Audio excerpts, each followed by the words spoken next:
Shalom ibu-ibu, apa kabar? Tetap semangat, tetap berdoa ya.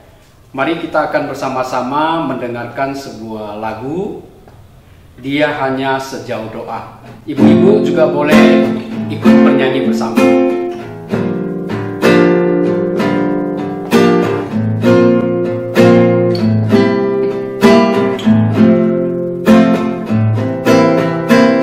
Bila kau rasa gelisah di hatimu, bila kelam kabut tak menentu hidupmu, ingat masih ada seorang penolong bagimu. Yesus tak pernah jauh darimu. Bila cobaan menggodai hatimu, bila sengsara menimpa keadaan, ingat Yesus takkan pernah jauh darimu. Dia selalu pedulikan kamu. Berseru memanggil namanya, berdoa Dia akan segera menghampiri dirimu. Percaya Dia tak jauh darimu, Dia hanya sejauh doa.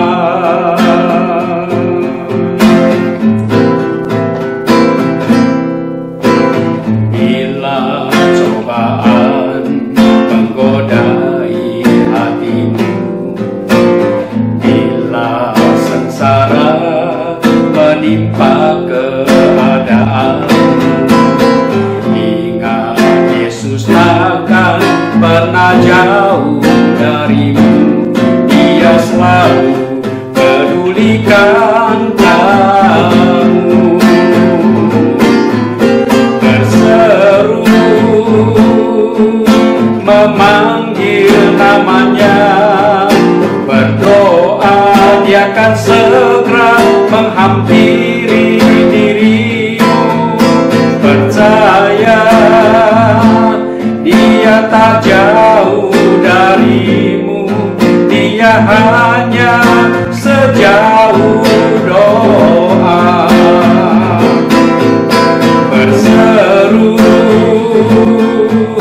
memanggil namanya, berdoa Dia akan segera menghampiri dirimu.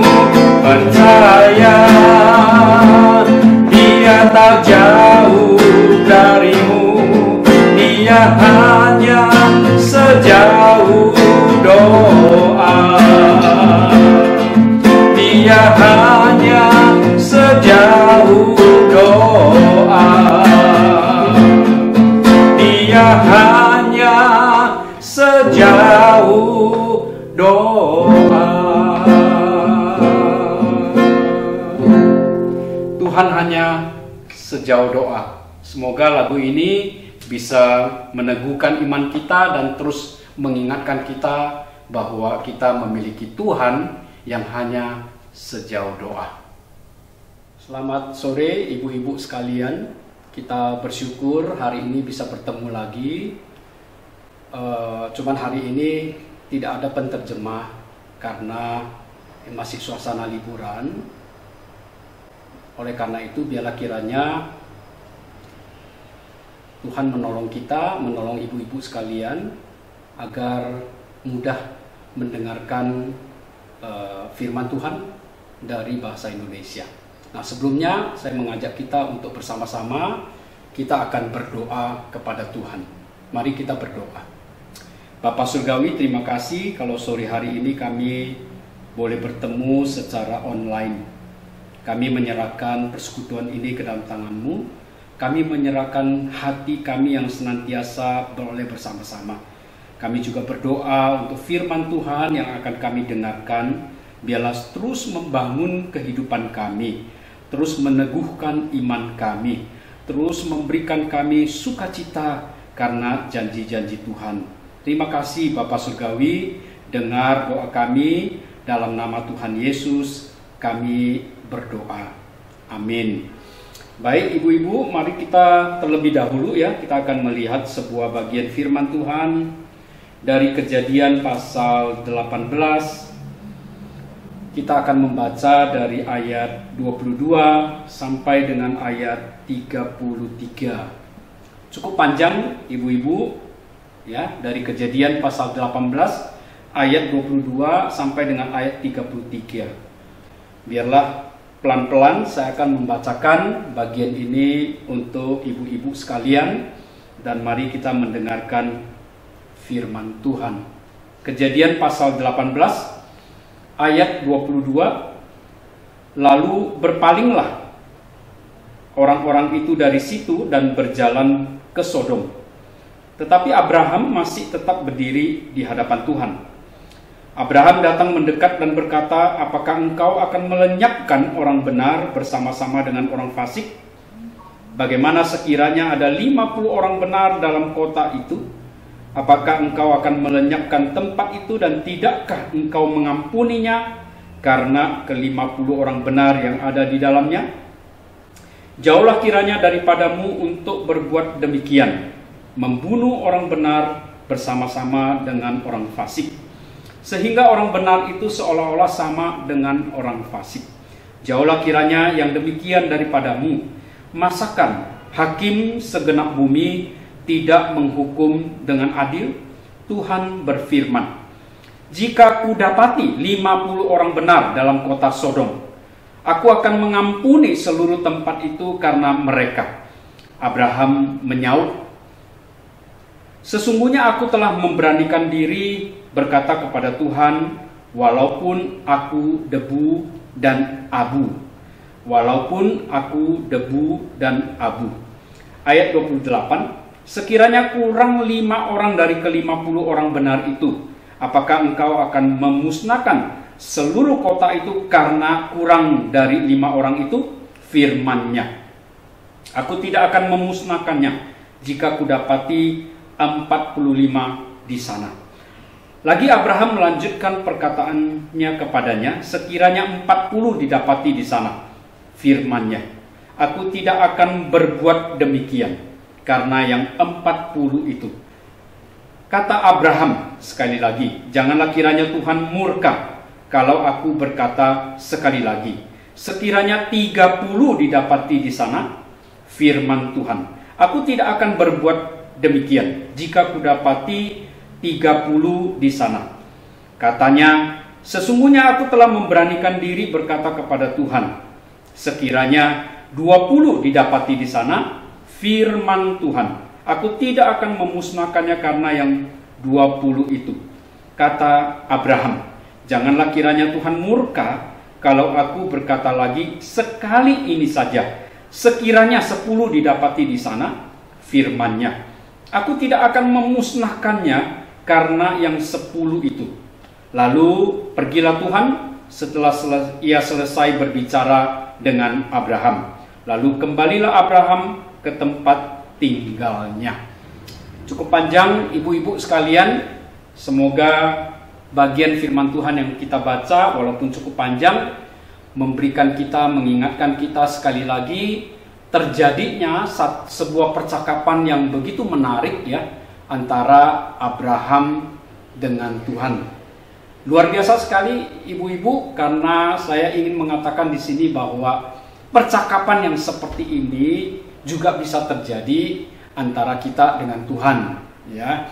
Bisa terjadi percakapan tawar menawar. Kenapa bisa demikian? Karena Tuhan di dalam Yesus Kristus yang sudah mendamaikan kita dan yang sudah merekonsiliasi atau memperbaiki hubungan kita dengan Tuhan lewat penebusan Yesus Kristus itu telah memulihkan ya, mendamaikan, memperbaiki relasi kita. Kita sudah menjadi sahabat-sahabat Tuhan Yesus. kita menjadi orang-orang yang dekat dengan Tuhan. Tidak ada lagi jarak sebenarnya. Kalau ada jarak, itu hanya jarak sejauh doa, begitu ya. Karena Yesus adalah perantara kita. Yesus adalah yang mendekatkan kita kepada Allah Bapa di surga. Ibu-ibu, kita adalah orang yang berbahagia. Sebagai orang yang berbahagia, kita adalah orang-orang yang harus senantiasa bersyukur. Kita melihat di dalam cerita ini, ibu-ibu, bahwa Tuhan menyingkapkan sebuah hal yang akan Dia lakukan kepada Abraham. Tuhan mau ke Sodom dan Gomora. Untuk apa Tuhan pergi ke Sodom dan Gomora? Karena di situ dikatakan ya, di dalam percakapan sepanjang Kejadian pasal 18, Tuhan mengatakan kepada Abraham bahwa Tuhan mendengar banyak orang cerita, banyak orang mengeluh tentang kota Sodom dan Gomora. Ibu-ibu, kita tahu bahwa keponakan Abraham, Lot, itu tinggal di Sodom. Ya, Lot menjadi pendatang atau orang baru yang tinggal di sana. Kita tahu kenapa Lot tinggal di sana, oleh karena kita pernah mendengar cerita bahwa karyawan atau gembala-gembala antara Lot dan Abraham itu mereka berantem, ya. Mengapa berantem? Karena memperebutkan padang rumput. Mengapa memperebutkan padang rumput? Karena kambing domba dari Abraham dan Lot itu bertambah banyak. Mereka terus diberkati oleh Tuhan sehingga kambing dan domba mereka itu berlimpah-limpah, sehingga tidak cukup padang rumput di sana. Sehingga mereka harus berpisah kalau tidak ingin berkelanjutan di dalam konflik itu, begitu. Dan kita tahu di dalam cerita itu Abraham mengalah. Ya, ibu-ibu masih ingat ya? Abraham mengalah kepada keponakannya. Merupakan sebuah teladan yang indah dalam hal ini, bahwa Abraham berani mengambil satu langkah yang tidak umum. Langkah yang tidak umum. Langkah yang umum adalah junior atau keponakan itu harus menghormati yang senior atau pamannya, begitu kan? Harus lebih mendahulukan yang lebih senior, begitu Abraham, begitu ya.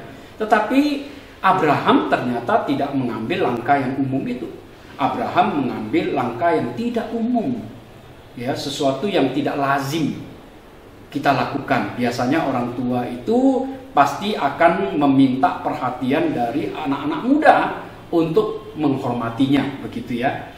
Dan dalam hal ini Abraham memberikan kesempatan kepada Lot untuk memilih Lot mau kemana.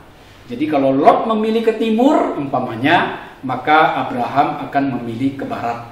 Jadi Abraham itu membiarkan Lot memilih terlebih dahulu. Abraham mengalah kepada Lot. Ibu-ibu, hal ini merupakan sebuah teladan yang indah yang harus kita juga pelajari, ya, bahwa sebagai orang-orang yang percaya kepada Tuhan Yesus, walaupun kita adalah orang tua, kita adalah orang-orang senior, ya, tetapi saya kira ada kalanya kita harus bisa memberi kesempatan kepada anak-anak muda untuk duluan, begitu ya. Tidak terlalu menuntut anak-anak muda harus begini dan begitu, begitu ya. Tentu saja hal ini adalah supaya untuk menjaga relasi, mengingat bahwa anak-anak muda sekarang itu juga kurang memiliki satu relasi yang baik dengan orang tua, begitu ya. Biarlah teladan dari Abraham ini kena ke dalam kehidupan kita, ya, tersampaikan ke dalam kehidupan kita. Kita menjadi orang-orang yang percaya kepada Tuhan melalui Abraham, dan kita meniru perbuatan Abraham. Nah, di dalam pembacaan ini saya tidak berbicara soal bagaimana Tuhan menghukum Sodom dan Gomora, karena itu adalah sebuah cerita yang memang menarik, tetapi saya tidak akan ke sana. Tetapi yang saya ingin kita memperhatikan di bagian ini adalah, ibu-ibu, bagaimana terjadi sebuah percakapan yang luar biasa. Terjadi percakapan antara Abraham yang mengaku dirinya hanya abu debu, begitu ya, karena Abraham menyadari bahwa dirinya hanyalah ciptaan. Abu itu mau abu debu itu mau mengingatkan kita, ibu-ibu, bahwa kita semua adalah ciptaan Tuhan, ya, sebagaimana Adam dicipta oleh Tuhan dari debu tanah, begitu, ya. Dan Abraham menyadari hal itu. Bagaimana mungkin saya yang adalah debu abu, ya, boleh berbicara kepada Tuhan, pemilik alam semesta, pencipta alam semesta? Bagaimana saya yang adalah ciptaan berani mentawar-menawar dengan Allah pencipta saya? Dan ini yang terjadi. Abraham ketika mendengarkan apa yang Tuhan singkapkan, ya. Jadi Tuhan itu sebelum menyampaikan kepada Abraham apa yang akan dia lakukan terhadap Sodom dan Gomora, Tuhan itu berpikir, apakah mungkin saya menyimpan rahasia ini, begitu. Ini merupakan hal yang luar biasa, ibu-ibu, bahwa kita sebagai orang percaya sebenarnya boleh dibilang tidak ada rahasia di antara kita sebagai orang percaya dengan Tuhan yang kita percayai. Ini luar biasa. Tidak ada rahasia di antara kita. Ya. Tuhan ingin Abraham mengetahui rahasia ini. Rahasia apa? Rahasia bahwa Tuhan sedang menuju ke Sodom dan Gomora. Untuk apa Tuhan menuju ke Sodom dan Gomora? Untuk menghukum. Untuk mencari tahu apa yang terjadi dan kemudian mau menghukum, begitu. Tapi bukan itu yang saya ingin angkat di dalam penyampaian firman Tuhan hari ini, tetapi saya ingin lebih berbicara kepada keakraban, keintiman, kesempatan yang begitu besar, anugerah yang luar biasa yang Tuhan berikan kepada Abraham, yaitu Abraham boleh mengetahui rahasia Tuhan dan Abraham boleh tawar-menawar dengan Tuhan.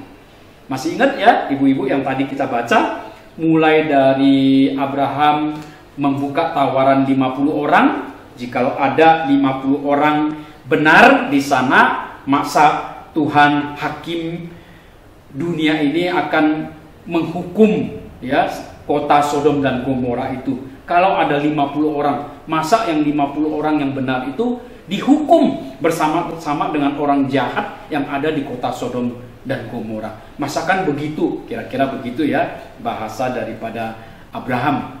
Dan apa jawab Tuhan? Tuhan menjawab, saya tidak akan menghukum. Kalau memang betul di sana ada 50 orang, saya tidak akan menghukum. Tuhan mengatakan kepada Abraham. Nah, kesempatan ini ternyata membuat Abraham mencoba menawar lagi. Bagaimana kalau 45? Bagaimana kalau 40?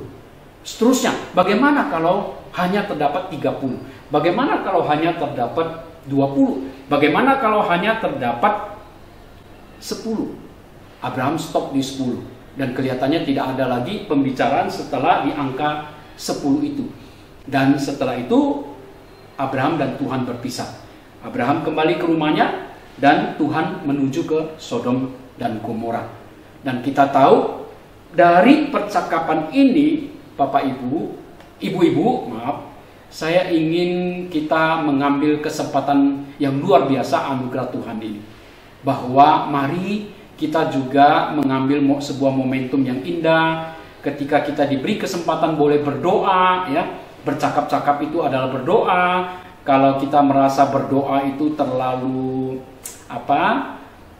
merupakan satu kata yang terlalu wow, ya, kita rasanya enggan mengatakan doa, ya bercakap-cakap begitu ya, berbicara dengan Tuhan, bertukar pikiran dengan Tuhan, itu bisa. Ya, Abraham bertukar pikiran dengan Tuhan. Abraham bercakap-cakap dengan Tuhan. Abraham berbicara dengan Tuhan, atau Abraham berdoa kepada Tuhan. Tetapi kita tahu di sini bahwa yang terjadi adalah bahwa memang inilah yang terjadi. Bahwa Abraham berbicara dengan Tuhan merupakan sebuah hal yang patut kita syukuri. Karena bukan saja Abraham, tetapi kita pun bisa berbicara dengan Tuhan. Kita bisa ngobrol dengan Tuhan. Mengapa bisa? Mengapa hal ini bisa terjadi? Karena Yesus Kristus. Karena penebusan dan kasih Tuhan kepada kita, hari ini kita menjadi orang-orang yang tadinya berdosa, menjadi orang-orang yang benar di hadapan Tuhan. Dan bukan hanya kita menjadi orang benar di hadapan Tuhan, kita boleh ngobrol dengan Tuhan. Kita boleh dekat dengan Tuhan. Tidak ada jarak sebenarnya dengan Tuhan. Tidak ada lagi penghalang antara kita dengan Tuhan. Persoalan apapun yang kita punya tidak akan menghalangi kita untuk datang kepada Tuhan, berbicara kepada Tuhan, menyampaikan keluhan kita, menyampaikan persoalan kita, menyampaikan hal-hal yang tidak enak yang kita alami di dalam hidup ini. Tidak ada yang bisa menghalangi apapun itu, karena Tuhan berkenan mendekat kepada kita melalui Yesus Kristus, anaknya yang tunggal. Ini merupakan sebuah kesempatan buat kita ibu-ibu, jangan disia-siakan, ya. Kita sebagai ibu-ibu mungkin saat ini merasakan kesepian, mengingat bahwa usia kita juga kadang-kadang di sekitar kita, anak-anak kita semua sibuk dengan pekerjaan mereka, sehingga kita hanya mungkin sendirian di rumah, atau mungkin kita ada di rumah tidak ada siapapun, menunggu anak-anak kita pulang, atau bisa jadi kita di rumah sendirian begitu ya. Tetapi ingat, sebenarnya kita tidak sendirian, ibu-ibu. Tuhan itu selalu bersama dengan kita. Ingat ibu-ibu, Tuhan itu disebut Immanuel. Dia adalah Allah yang beserta dengan kita. Berarti Tuhan itu dekat. Dia hanya sejauh doa, kira-kira begitu ya. Jadi mari kita jangan sungkan-sungkan, ya. Jangan merasa karena tidak melihat Tuhan, merasa bahwa Tuhan tidak ada di situ. Kita harus melatih hidup kita percaya Tuhan ada. Tuhan ada di samping saya. Tuhan ada bersama dengan saya. Dia adalah Immanuel. Di dalam Yesus Kristus, saya tidak boleh ada penghalang apapun. Kita harus percaya. Dan kita harus mengambil kesempatan itu untuk senantiasa memiliki waktu berbicara dengan Tuhan. Tuhan selalu mendengar. Tuhan tidak dibatasi waktu. Setiap saat di mana kita mengalami persoalan-persoalan, baik itu mungkin pagi, siang, sore, malam, dini hari mungkin, Tuhan selalu hadir untuk kita. Percaya, ini yang penting. Percaya bahwa Dia tidak pernah meninggalkan kita. Oleh karena itu kita bisa mengeluhkan, bisa berbicara, bisa menyampaikan apapun kepada Tuhan tanpa hambatan apapun. Jikalau anaknya yang tunggal sudah Dia berikan kepada kita, anaknya yang Dia kasihi Dia sudah berikan kepada kita, apakah ada penghalang lagi? Tidak. Tidak ada penghalang lagi. Biarlah kebenaran firman Tuhan yang kita dengarkan bersama-sama dan kita pelajari bersama-sama boleh meneguhkan iman kita, sebagaimana Abraham bisa bercakap-cakap dengan Tuhan, tawar-menawar dengan Tuhan. Mari kita juga bercakap-cakap dengan Tuhan. Mari kita berbicara dengan Tuhan. Kiranya Tuhan memberkati kita semuanya. Mari kita berdoa. Bapa Surgawi, terima kasih untuk firman Tuhan yang boleh meneguhkan iman kami, mengingatkan kami, menyadarkan kami bahwa sebagai orang percaya kami ada di hati-Mu. Kami memiliki tempat yang istimewa karena Yesus Kristus. Kami boleh dekat kepadamu, kami boleh berbicara, bercakap-cakap denganmu Tuhan, karena Yesus Kristus yang telah menjadi perantara dan juru selamat kami. Terpujilah Engkau ya Bapa. Kiranya Tuhan Engkau yang mengetahui kondisi, pengalaman, persoalan daripada setiap ibu-ibu yang ada di Kalam Kudus Pematang Siantar ini.